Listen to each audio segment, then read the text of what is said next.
Hello, good morning India. Physics सुबह 8 बजे। Geography class सुबह 9 बजे। एमपीजी की क्लास शाम 5 बजे।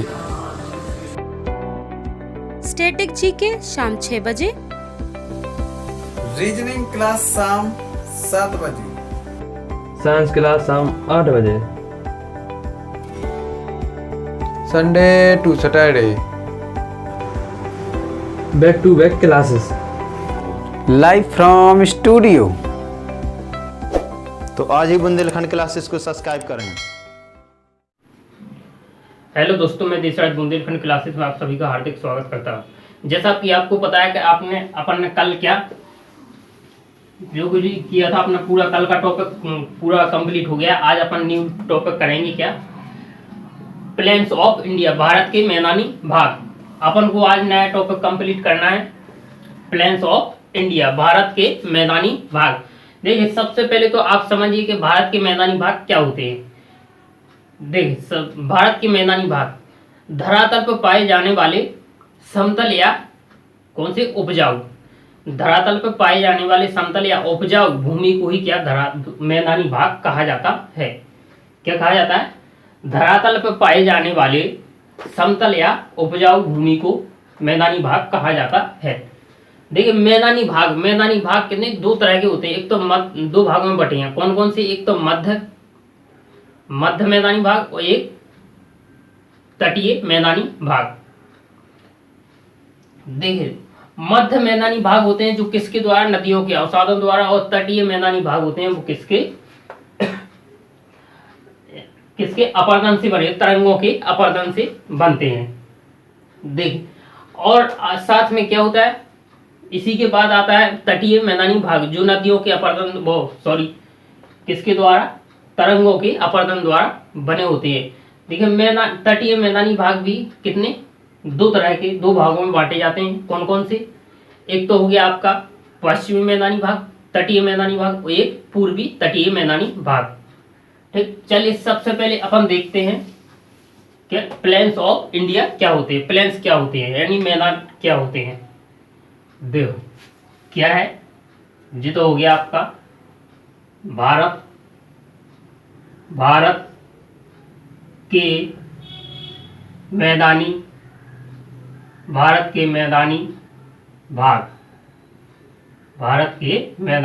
भाग। ठीक, अब देखिए, अब सबसे पहले लिखिए, हेडिंग डालिए मैदान। क्या होते हैं? प्लेन्स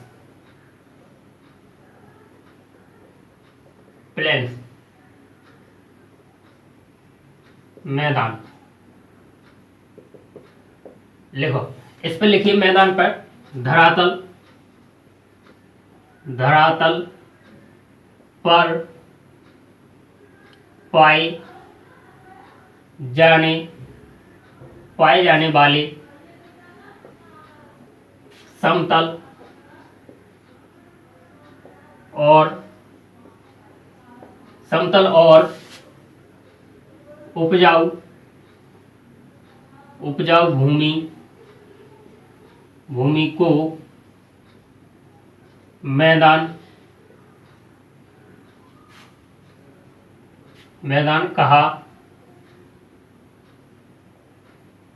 कहा जाता है। अभी बताया ना मैंने, क्या बताया? धरातल पर पाए जाने वाले समतल और उपजाऊ भूमि को मैदान कहा जाता है। देखो, मैदान कितने दो भागों में बांटे जाते हैं। कौन कौन से? देखिए, सबसे पहले है मैदान कितने दो भागों में विभाजित है। कौन कौन से है? एक तो है आपका सबसे पहले मध्यवर्ती मैदान,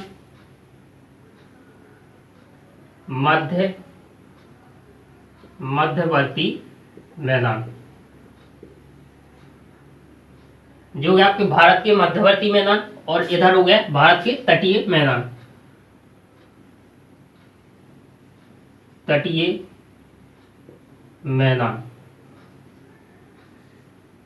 मैदानी भाग।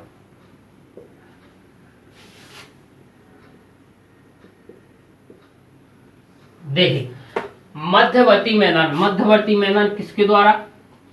नदियों के अवसादों द्वारा, नदियों के अवसाद से, नदियों के अवसाद से। ठीक, अब देखिए तटीय मैदान किसके द्वारा? तटीय मैदान आपको देख, सबसे पहले तो मध्यवर्ती मैदान है। मध्यवर्ती मैदान तो आपका हो गया नदियों के अवसाद, और तटीय मैदान तरंगों के अपरदन से, तरंगों के अपरदन, तरंगों के अपरदन द्वारा क्या बनते हैं। ठीक, अब देखिए इसी में और आगे बढ़ेंगे।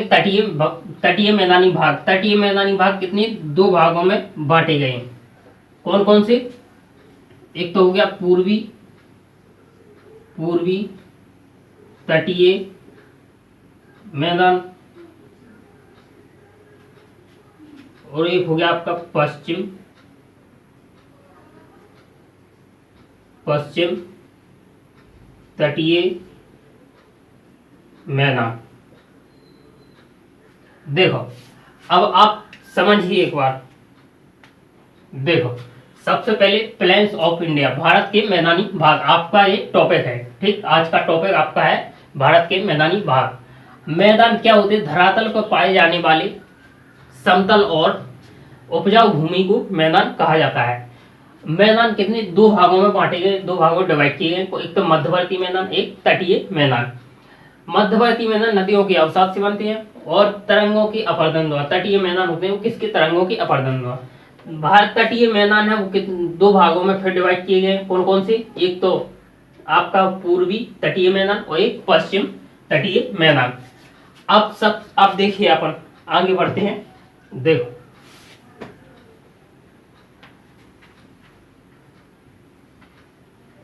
देखिए मैदान कैसे होते हैं।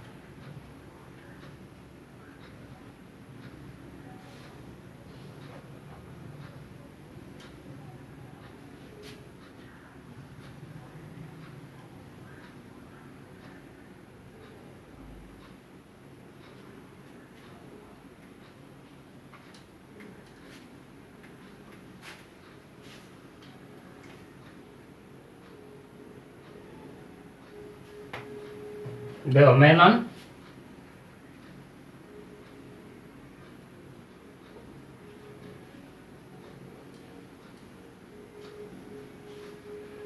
देखो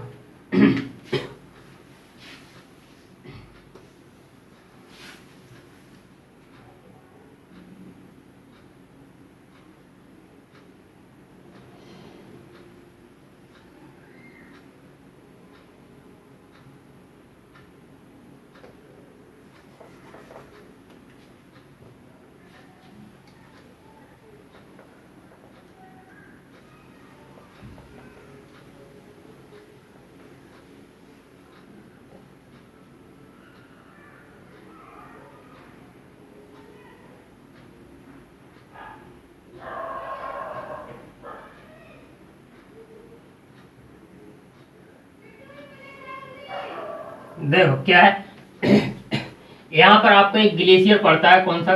एक यहाँ पर तो मान लीजिए आपका ये हो गया क्या? ग्लेशियर। क्या हो गया? ग्लेशियर। ग्लेशियर हो गया आपका ये। ठीक, यहाँ पर जो आपका ग्लेशियर हो गया, यहाँ से जब ग्लेशियर पिघलेगा तो पानी तो बहेगा क्योंकि ऊंचाई पर है। इसके साथ में पानी के साथ में क्या आते हैं? यहाँ पे रॉक्स, कंकड़, बबल सब जे आते हैं साथ में, तो वो यहाँ जमा होते हैं।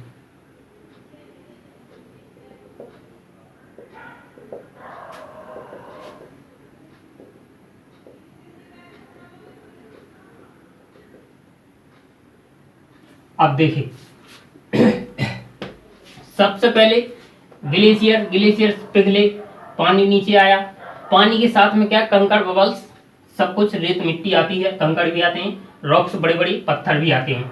ठीक है, अब इस भाग को तो कहा जाता है, इस भाग को क्या? भांवर। इस भाग को क्या कहा जाता है? भांवर। जो हो गया आपका भांवर क्षेत्र, भांवर क्षेत्र हो गया। अब और आगे बढ़ेंगे तो यहां पर आएगा आपका कौन सा? ये वाला आपका है तराई। कौन सा? तराई। इसके बाद यहां पर आएगा आपका भांगर। भांगर क्षेत्र। भांगर क्षेत्र के बाद यहां पर आएगा आपका खादर। खादर क्षेत्र। जे नहीं लिखा अभी मैंने। भांगर क्षेत्र, तराई, तराई क्षेत्र हो गया। भांगर क्षेत्र, खादर क्षेत्र, और इसके बाद ये हो गया आपका डेल्टा। क्या? डेल्टा। इसके बाद यहां पर अंतिम में होता है मुहाना। ठीक, देखो अब इसको अपन को एक एक करके सभी को समझना है। कैसे? देखो सबसे पहले भांवर क्षेत्र। भांवर क्षेत्र में क्या होता है? यहाँ पर रॉक्स, चट्टानों का क्या जमा होता है यहाँ पर, और साथ में यहाँ पर क्या होता है? यहाँ से जो नदी है वो कहाँ? स्थल पर प्रवेश करती है। इसके साथ में छोटी नदियां हैं उनका गायब होना, यह कारण है यह भांवर क्षेत्र का। क्या है? देखो यहाँ पर लिखो, सबसे पहले हेडिंग डालो भांवर। क्या है? भांवर। भांवर क्षेत्र। भांवर क्षेत्र हेडिंग डालिए, भांवर क्षेत्र। देखो पॉइंट है इसमें,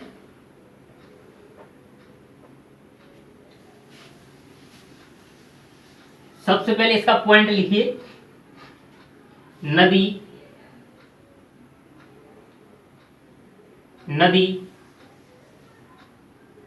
नदी स्थल पर प्रवेश करती है।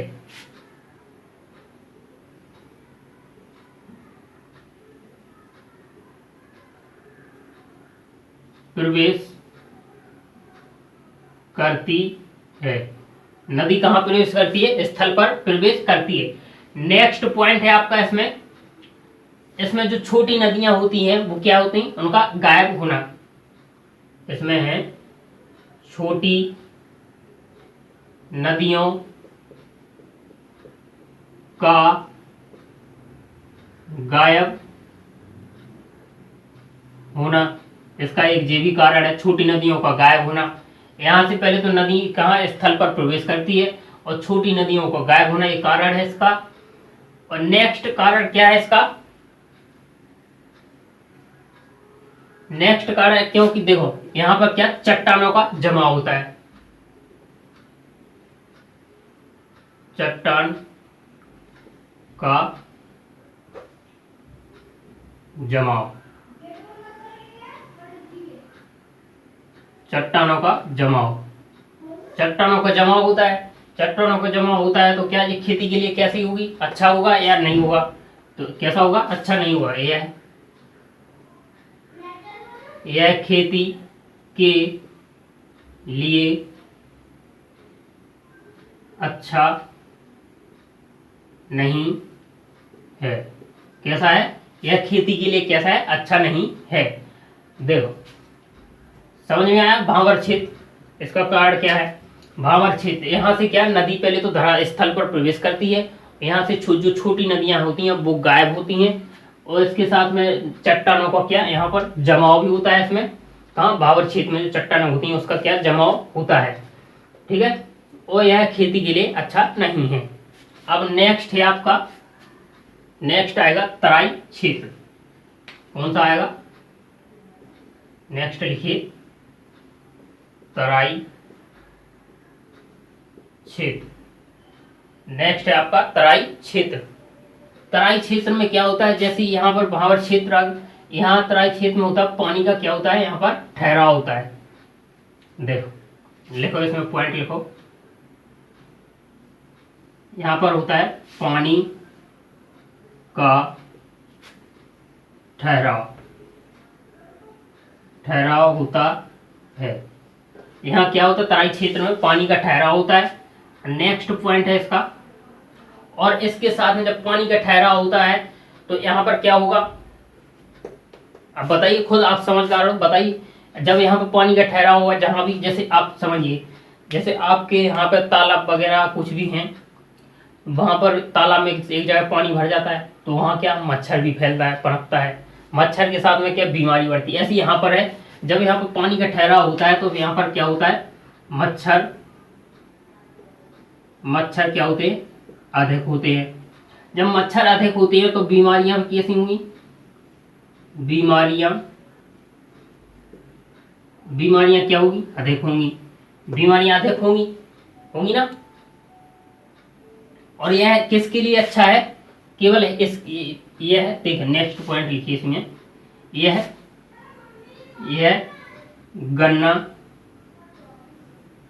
और धान की खेती, यहाँ पर क्या, यह है, यहाँ गन्ना और धान की खेती होती है। यह किसके लिए अच्छा है, सिर्फ गन्ना और धान की खेती के लिए अच्छा है, क्योंकि यहाँ पर क्या होता है, पानी का ठहराव होता है। और इसके लिए क्या, गन्ना और धान की खेती के लिए पानी का बहुत जरूरी होता है ठहरना। ठीक, अब देखिए, अब आपका नेक्स्ट इसके बाद आएगा क्या, भांगर क्षेत्र आएगा ना। तो चलिए इसको उतार लीजिए, जल्दी से लिख लीजिए, नोट करिए इसको फटाफट से, ठीक है, नोट करो इसको जल्दी से।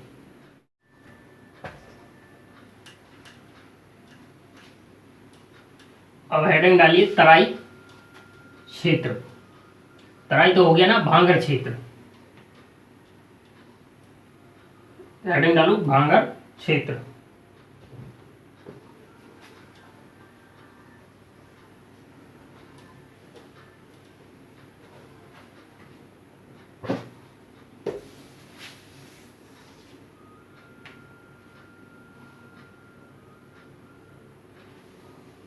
देखें, आपने भांगर क्षेत्र कर लिया, तराई क्षेत्र कर लिया, भांगर क्षेत्र।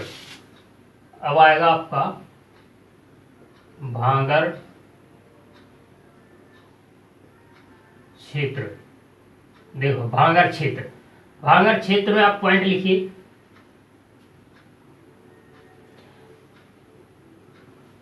भांगर क्षेत्र पॉइंट लिखिए। यहाँ पर एक तो देखिए, यहाँ पर क्या होता है, मिट्टी कैसी, पुरानी मिट्टी पाई जाती है। यहाँ पर पुरानी मिट्टी होती है, इसलिए क्या होती है, यहाँ पर कंकड़ ज्यादा। यहाँ पर एक तो भांगर क्षेत्र में पुरानी मिट्टी, कंकड़ ज्यादा होते हैं। तो लिखिए यहाँ पर पुरानी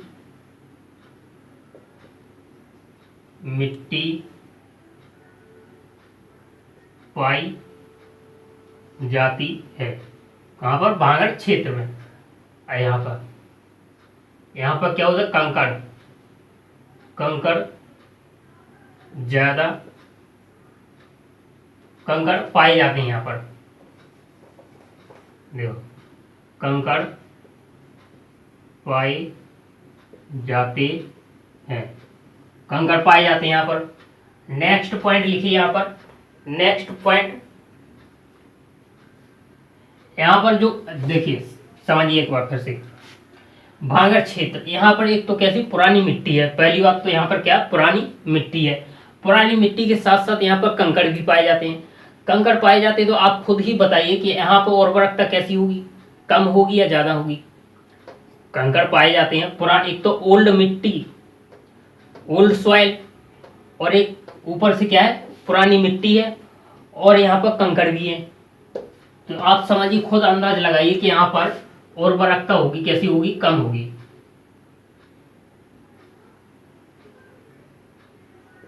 उर्वरकता कम पाई जाती है। उर्वरकता क्या पाई जाती, कम पाई जाती है। नेक्स्ट आएगा आपका, भांगर हो गया। अब आएगा खादर क्षेत्र। खादर क्षेत्र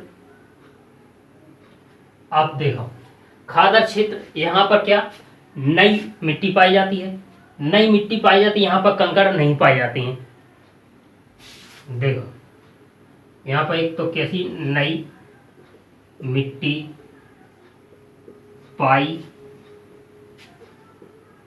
जाती है, नई मिट्टी पाई जाती है। इसके साथ साथ नई मिट्टी पाई जाती, तो यहाँ पर उर्वरकता आप खुद ही बता सकते हो, उर्वरकता कैसी होगी, अधिक होगी। यहाँ पर उर्वरकता अधिक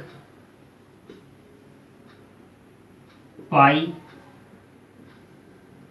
जाती है। यहाँ पर अगर उर्वरकता अधिक पाई जाती है तो खेती के लिए कैसा होगा, जिस क्षेत्र खादर क्षेत्र खेती के लिए कैसा अच्छा होगा, कैसा होगा, यह खेती के लिए अच्छा है, कैसा है, खेती के लिए अच्छा क्षेत्र है। ठीक, अब नेक्स्ट आएगा आपका लास्ट है, क्या है, डेल्टा। नेक्स्ट है आपका डेल्टा। डेल्टा देखिए, डेल्टा इसमें पॉइंट है। डेल्टा कैसा है, यहाँ पर क्या होता है, अवसादों का निक्षेप। डेल्टा में जो अवसाद होते हैं वो क्या होते हैं, यहाँ पर अवसादों का जमा होता है। तो लिख लीजिए डेल्टा में, आपको एक ही पॉइंट पढ़ना है, केवल और ज्यादा नहीं पढ़ना है डेल्टा में, कि इसमें क्या अवसादों का जमा होता है। अवसादों का निक्षेप, निक्षेप यानी जमाव। ठीक, देखो अब एक बार फिर से इसको समझिए। पहले सबसे पहले भावर क्षेत्र, भावर क्षेत्र मैंने क्या बताया था आपको, यहाँ पर क्या होता है, यहाँ पर एक तो कंकड़ भी जमा होते हैं, मतलब रुख चट्टाने वगैरह जमा होती हैं। और ये कैसा क्षेत्र है, यह उसके खेती के लिए कैसा है, अच्छा नहीं है। यहाँ पर और तराई क्षेत्र, यहाँ पर पानी का ठहराव होता है। खादर क्षेत्र में ओल्ड मिट्टी, यहाँ सॉरी भांगर क्षेत्र में ओल्ड मिट्टी, खादर क्षेत्र में न्यू मिट्टी। डेल्टा अवसादों का निक्षेप होता है, जमा होता है। ठीक, अब आप देखिए, अब अपन को पढ़ना है राजस्थान के मैदानी भाग। ठीक है, तो इसको आप जल्दी से फटाफट से लिखिए, बाद में हटाता हूँ मैं, इसको आप नोट कर लीजिए जल्दी से।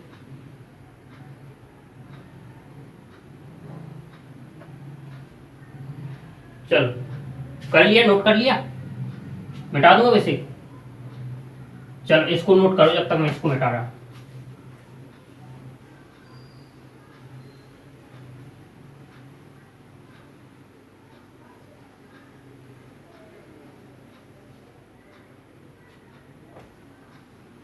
चलो अब तो कर लिया होगा नोट। अब अपन को हेडिंग डालिए राजस्थान के मैदानी भाग। देखिए राजस्थान के मैदानी भाग, राजस्थान के मैदानी भाग दो भागों में विभाजित किए गए हैं। कौन कौन से, जो राजस्थान का क्षेत्रफल है उसको कितने दो भागों में डिवाइड किया गया है। कौन कौन से, एक तो पूर्वी राजस्थान और एक पश्चिमी राजस्थान।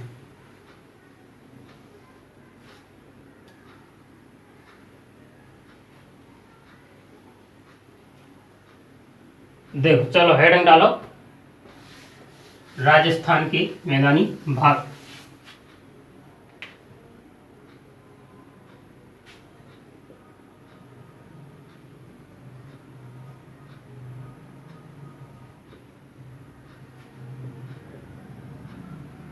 राजस्थान के मैदानी भाग, देखो राजस्थान के मैदानी भाग, राजस्थान के मैदानी भाग कितने दो भागों में डिवाइड किए गए हैं। जो राजस्थान का क्षेत्रफल है उसको कितने दो भागों में डिवाइड किया है, एक तो पूर्वी राजस्थान और एक पश्चिमी राजस्थान। अब सबसे पहले तो देखिए राजस्थान, अगर राजस्थान की आपसे लोकेशन पूछी जाए कि अपने इंडिया के मैप में राजस्थान की लोकेशन किस साइड है, तो आपका आंसर क्या होगा, क्या होगा, इधर सबसे ऊपर क्या होता है इंडिया में, नॉर्थ, नीचे साउथ, इधर ईस्ट, इधर क्या होगा वेस्ट। तो आपसे लोकेशन पूछी जाएगी इंडिया के मैप में तो कहाँ, वेस्ट साइड में है। ठीक, अब देखिए अगर आपसे इसी तरह से राजस्थान के बारे में पूछा जाए तो आपसे पूछा जाए कि राजस्थान के उत्तर में कौन कौन से राज्य हैं, तो आप सबसे पहले लिखिए, देखो सबसे पहले उत्तर, उत्तर में कौन से हैं, उत्तर में कौन कौन सी, पंजाब और हरियाणा। उत्तर में कौन कौन सी राज्य, पंजाब, हरियाणा। उत्तर में कौन कौन से राज्य पड़ते हैं, पंजाब और हरियाणा। अगर आपसे पूछ लिया साउथ में यानी दक्षिण में, दक्षिण में, दक्षिण में यानी आप लिखिए इन साउथ। साउथ में पूछा जाए तो आपके साउथ में कौन सा राज्य, गुजरात। साउथ में आपका राज्य पड़ता है गुजरात। राजस्थान के साउथ में गुजरात और ऊपर उत्तर में कौन से, पंजाब और हरियाणा। अब ईस्ट में पूछा जाए तो कौन कौन सी,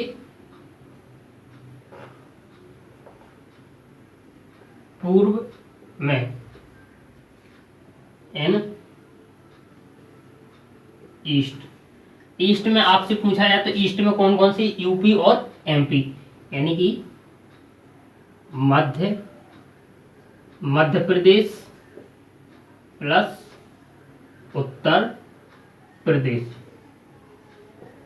दो राज्य पड़ते हैं, मध्य प्रदेश और उत्तर प्रदेश। इसी तरह अगर आपसे पूछा जाए कि जिसके राजस्थान के दक्षिण में, सॉरी वेस्ट में, पश्चिम में कौन सा क्या पड़ता है, तो आपका आंसर होगा पाकिस्तान, क्योंकि पाकिस्तान से सीमा लगती है किसकी, राजस्थान की। तो लिख लीजिए पश्चिम, पश्चिम में इन वेस्ट, इन वेस्ट। वेस्ट में आपका कौन सा राज्य, वो सॉरी देश पड़ता है पाकिस्तान। राजस्थान की सीमा किस देश से, पाकिस्तान से लगती है, ठीक है ना। अब देखो, अब अपन को पढ़ना है, आगे और बढ़ते हैं। राजस्थान की मैदानी भाग, जी तो उसकी लोकेशन होगी कि कौन सा राजस्थान की सीमा किस किस से लगती है। राजस्थान की सीमा पूछी है तो आपसे कि कितने राज्यों से, भारत के कितने राज्यों से लगती है। पंजाब हरियाणा 1 2 3 4 5 राज्यों से राजस्थान की सीमा लगती है, ठीक है ना। अभी क्या रीट का पेपर भी चल रहा था, उसके लिए बेस्ट है। आपसे क्वेश्चन आएगा, 100% आएगा। 1 नंबर का क्वेश्चन यहाँ से जरूर आएगा आपका, ठीक है ना। 1-2 नंबर के क्वेश्चन आपको देखने के लिए जरूर मिलेंगे। अगर आपसे लोकेशन पूछ लिया है तो मतलब राजस्थान की सीमा वो कितने राज्यों से लगती है, तो कितने राज्यों से, 5। कौन कौन सा है, ऊपर उत्तर में देखा जाए तो पंजाब हरियाणा, और साउथ में गुजरात, और ईस्ट में आएगा मध्य प्रदेश उत्तर प्रदेश। इतने राज्यों से क्या इसकी सीमा लगती है, 5 राज्यों से सीमा लगती है, ठीक है ना। अब देखिए, लिखिए आप नेक्स्ट लिखिए राजस्थान का क्षेत्रफल। नेक्स्ट है राजस्थान का क्षेत्रफल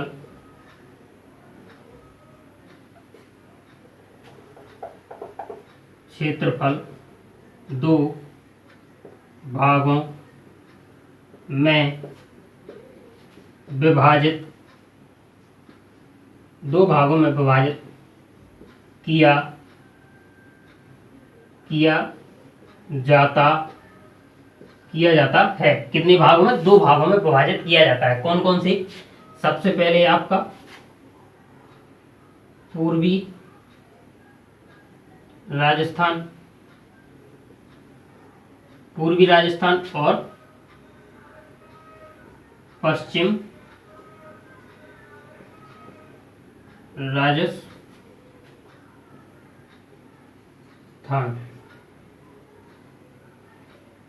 देखो, जो राजस्थान का क्षेत्रफल है कितने 2 भागों में विभाजित किया जाता है। कौन कौन से, एक तो आपका पूर्वी राजस्थान और एक पश्चिम राजस्थान, ठीक है ना। अब देखो आगे इसी में लिखना है अपन को, अब पढ़ना है पूर्वी राजस्थान। तो चलो हेडिंग डालो पूर्वी राजस्थान।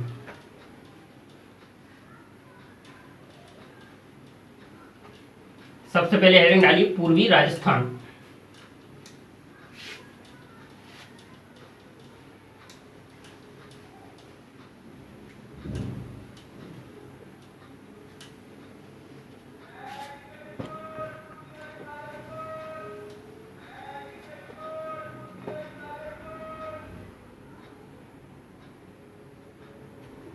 देख हेडिंग डाली अपने पूर्वी राजस्थान।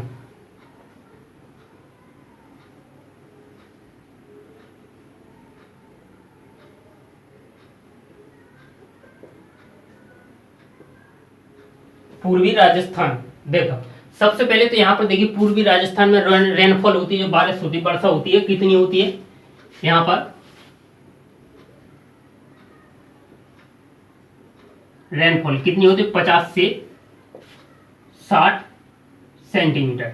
यहाँ पर क्या होती है वर्षा होती है, रेनफॉल होती है जो कितनी 50 से 60 सेंटीमीटर रेनफॉल होती है। ठीक, नेक्स्ट पॉइंट है आपका इसमें, इसे क्या इसके जो पूर्वी राजस्थान है इसे अर्धमरुस्थलीय क्षेत्र कहा जाता है। इसे क्या कहा जाता है, यह कैसा क्षेत्र है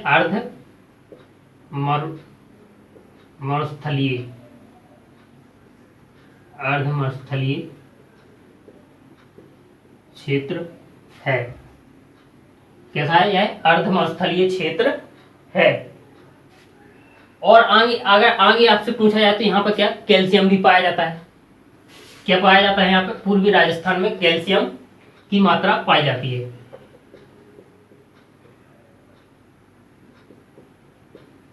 कैल्शियम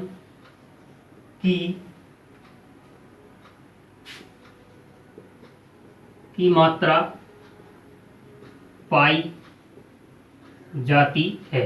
किसकी मात्रा यहाँ पर पूर्वी राजस्थान में कैल्शियम की मात्रा भी पाई जाती है। और देखिए यहाँ पर जो मिट्टी है उपजाऊ मिट्टी है वो कौन सी होती है रोही मिट्टी, उपजाऊ मिट्टी। इस मिट्टी को क्या कहा जाता है यहाँ पर पूरी रोही मिट्टी। और यहाँ पूर्वी राजस्थान में उपजाऊ मिट्टी को रोही मिट्टी कहा जाता है। ठीक है,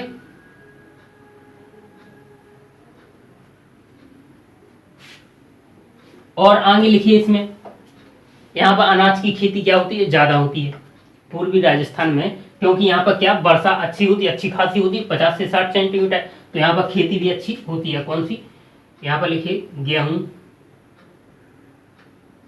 गेहूं या अनाज लिखिए। अनाज की खेती अच्छी होती है, अच्छी होती ना। ठीक है, आप देखिए एक बार फिर से समझिए इसको फटाफट से जल्दी से। देखिए यहाँ पूर्वी राजस्थान रेनफॉल क्या होती है कितनी 50 से 60 सेंटीमीटर होती है। इसे क्या अर्धमरुस्थलीय क्षेत्र कहा जाता है। कैसा है अर्धमरुस्थलीय क्षेत्र है।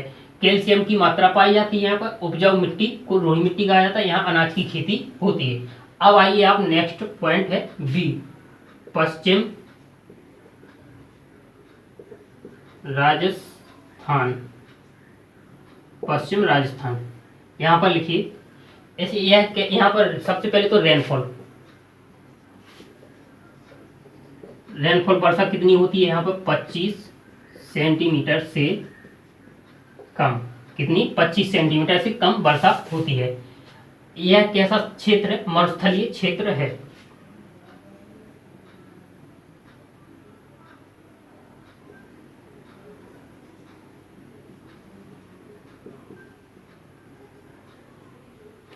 यह मरुस्थलीय क्षेत्र है। ठीक है, अब यहाँ पर देखिए यहाँ की मिट्टी कैसी, यहाँ पर तापमान अधिक होता है। यहाँ पर क्या होता है तापमान अधिक होता है। यहाँ पर क्या तापमान होता है, आप सोचिए यहाँ पर अगर तापमान अधिक होता है तो यहाँ पर खेती कैसी होगी, कम होगी ना। क्या होगी, खेती कम होगी। लिखिए यहाँ फसलों का उत्पादन कम होता है। कैसा होता है, कम होता है। यहाँ पर जो फसलों का, क्योंकि तापमान अधिक, एक तो पहले से वर्षा कम हो रही है, वर्षा कम होने के साथ मरुस्थलीय क्षेत्र भी है। यहाँ पर तापमान क्या है अधिक होता है। मरुस्थलीय मतलब रेतीला, कैसा क्षेत्र रेत जहाँ पर ज्यादा होती है। यहाँ पर तापमान क्या होता है अधिक होता है। तापमान अधिक क्योंकि यहाँ पर वर्षा कम होती है, सूरज की जो किरणें पड़ती हैं उससे जो रेत वगैरह वो अधिक गर्म होती है, तापमान अधिक होता है। यहाँ फसलों का उत्पादन कम होता है, यहाँ की मिट्टी को क्या, यहाँ की जो मिट्टी है वो कैसी है, मरुस्थलीय मिट्टी।